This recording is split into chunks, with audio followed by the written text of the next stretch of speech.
All right, Taylor, we're back, and we're back to talk today a little bit about, episode 4. Yeah, I know. Yeah. In episode 3, we talked about data enrichment and how that's going to change the life of ShareBuilder CRM users um, in the very near future here in first quarter.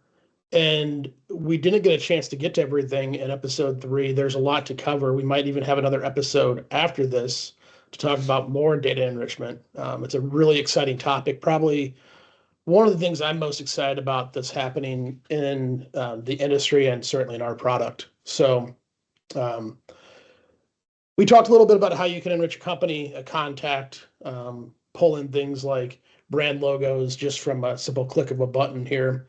But today we're going to talk a little bit more about some of the deeper aspects of data enrichment that will really be, I think, where the sausage gets made for most account executives. The first thing we're going to talk about a little bit is once we have all this information in the system, we're capturing more than just emails and phone numbers. We're capturing brand personas. So you can learn a little bit more about, you know, the potential client or the client that you have and the things that they're doing on the street to, try to get their brand out there. So, Taylor, I want you to talk a little bit about the things that we're going to bring in and be able to display to sellers so that they can more intelligently, and efficiently go after these companies. Yeah. So there's probably too many things to even talk about in your 10-minute window that you try to keep us in. Yeah. But well, you already mentioned the logo, the branding colors. I think I might have mentioned in the last video. It's hard to remember. But these little things I think are helpful because I've talked to sellers that have workflows where they go to the website, they try to right click and save the logo, all that stuff. We have it in one place and it's right next to all the other files and everything that are related to that company. I think it'll be helpful. We're going to show the logo inside the product. We're going to use it in obvious ways. We'll use the colors in obvious ways ourselves so that, it's more of a branded experience inside of CRM. But I think there's some more important things, obviously. Once you scratch the surface, I think we might have talked about like how serious they are as they talk about themselves. So if you remember, the assistant is going to go fetch their website. It's going to bring us the entire website, basically. It's going to read through all that text. It's going to make a bunch of assumptions and create a bunch of content that we would probably ourselves make, but in about a second, So This some is of those so, things are like, yeah, and there's a lot of important aspects to this, right? Like if I'm selling them television advertising and they're an incredibly serious advertiser, it might even have to do with like ad placement, right? We can start to make assertions about where they'd like to be placed, what type of programming they'd like to be in. And, mhm. God forbid if you're going to go produce a spec spot and walk in with it, you're going to know, are these guys, funny or cheeky? Are they serious? Do they, I think there's a lot that we can learn before we ever talk to a client, just based on how they portray themselves in social media and their website. Right. And as it goes through and does all this, it will find all those taglines. So if you go to sharebuilders.com, share-builders.com, you'll see a few taglines that we have throughout our site. And the most prominent one is probably our, do we call it a mission statement, Chris? I Yeah, think it yeah. is. It's we make your data make sense. So we've used our own crawler on our own website, and it finds that and it brings it over to CRM, and it'll show inside the product as well as a bunch of other stuff like a summary of the company, as if you never know. Yeah, You know, which is, I mean, obviously really important if we're talking about like fresh new leads, or if, somebody leaves the company and you're reassigned that account, you might not know what the heck they do, or you might have very little information. So it'll give you a kindergarten level understanding of this is, what they do and who they are, what they sell, the services they offer, all that. So yeah. Some of the other things we'll pick up. If you read through a website, depending on the type of company, I think last time I mentioned maybe a butcher or something. So if you found that butcher's website, you would go through and read like what products do they sell, what's on the menu, what's the special of the day, that kind of thing. The assistant's going to read through that and pull out all the different products or services that they offer. And it'll be inside a CRM, it'll be searchable. And you'll be able to quickly glance and say, like, oh, maybe we have this campaign that could be related to this product, that kind of thing.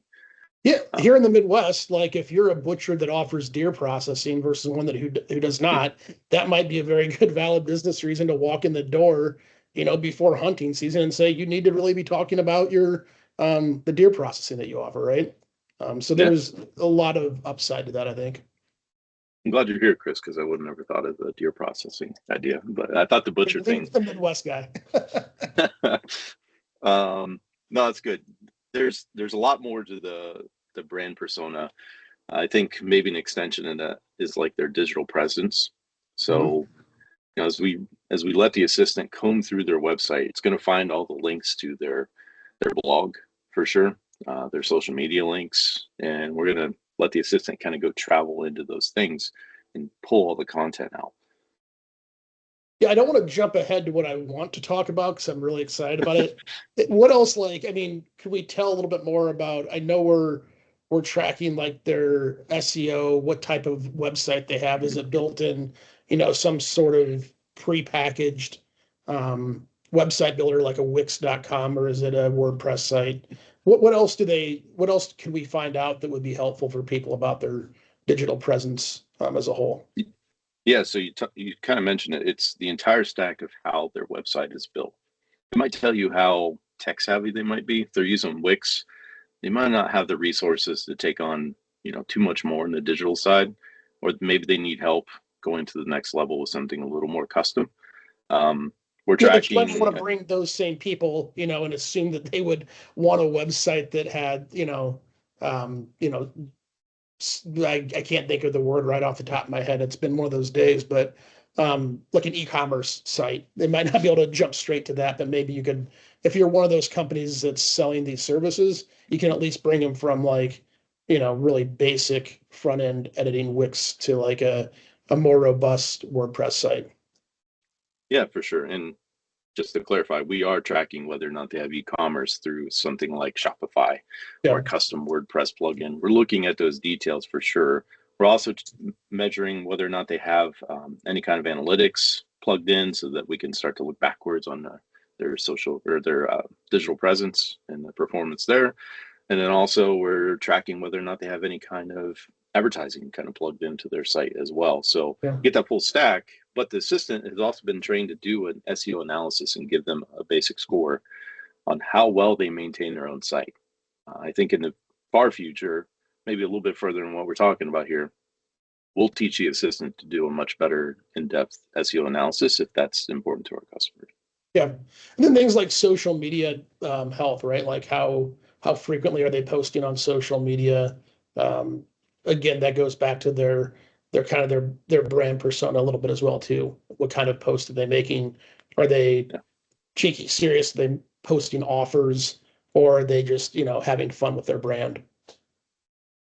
I think you just created your own segue to the thing you want to talk about anyways, Chris. I know, I love this. This is like the most exciting thing in the world because I see this happen all the time. I'm in probably 100 plus radio and television markets a year, and I walk through sales pits and people are constantly scrolling through social media. And at first, I thought to myself, "God, do these people ever work?" But the reality is, social media is a gold mine, right? But if you're scrolling through your Facebook page or your Instagram or LinkedIn or whatever it is, X, um, TikTok, while it's still here. Ouch. You're scrolling through all this junk to find the stuff that might really be important, right? If you are truly working, you're sifting through all this stuff. So what we're going to do is create an actual company social media feed, and not just social media, their current blog posts, their Google reviews, all of their social media posts. That way you can have a clear understanding about what's important to the customer or the company as they're, in real time, right? So if something new pops up and it's getting near Valentine's Day and they have a Valentine's Day special, again, another good VBR to just walk into the client and say, "Hey, I know you're talking about this on social media. If you ever thought about, advertising this on television or radio or whatever it is that you're selling, right? Or this is how we could enhance your digital presence with our digital products." So Yeah, so it's basically a custom social feed for the company without all the noise of what you would expect from Facebook or yeah, Twitter and all that, you know, all the family photos and stuff. yeah. Actually keep you What focused their on kid work. ate Yeah. last week. Yeah. No, Yeah. I think what I'm most excited about though takes this one step further. So version 2 has this, or maybe 1.5, I don't know, has this feed inside the company page. We're going to take it a step further. This one gets me really excited. On the dashboard market page, we're planning on building a social media feed that encompasses all of their current clients, their prospects, their leads, all in one place. So instead of doom scrolling through again family photos and what your buddy ate last night, all you're seeing is your current clients and prospects and what they're excited about and what they're talking about their business. I can't think of a more exciting way and a way to like modernize a CRM to really appeal not only to those analytical folks or who like to track things. We have AEs that are just, maybe they're younger, maybe they're just more into social media, but this gives them, it kind of scratches that itch for them, and they're getting the relevant information they need all at one time. Right. There's so much content that will be coming into the CRM. It's so difficult for me to not talk about what we will do with all that. It's like once the assistant knows about the company, the contacts, the social media posts, the blog, their products, their services, the assistant's going to know probably as much as the sales rep to a certain degree, other than the relationships and the phone conversations. I have to say for now, right? Yeah. But the assistant's going to have access to the emails because it connected mailbox, and it'll have all this context. We're piling all this up so that you can basically just ask the assistant what's new with the company and get this back, and it's going to have all this context for you. I don't want to go too far down the road, but you can imagine another episode. I know you can imagine, like, once the assistant has all this, there's a lot of power and possibility in the future, and not too distant future at that. Yeah. Well, this has been a very exciting topic to talk about. I think we're coming to the end of our 10 minutes here. Next week, when we talk about this, when we have episode 5, we're actually going to have a guest on. We're going to be talking about Smart Forecast, which is bringing the assistant into our pricing application. So really excited to talk about that for the first time in this series. Yeah, so we'll have James Pollard, our project manager for ShareBuilder pricing, with us. Pretty cool. But as always, make sure you hit the like button to follow us on YouTube if you're liking this, or the subscribe button so that you can keep getting these episodes and seeing our lovely faces once a week. And as always, you can feel free to reach out to us directly via all of our information below.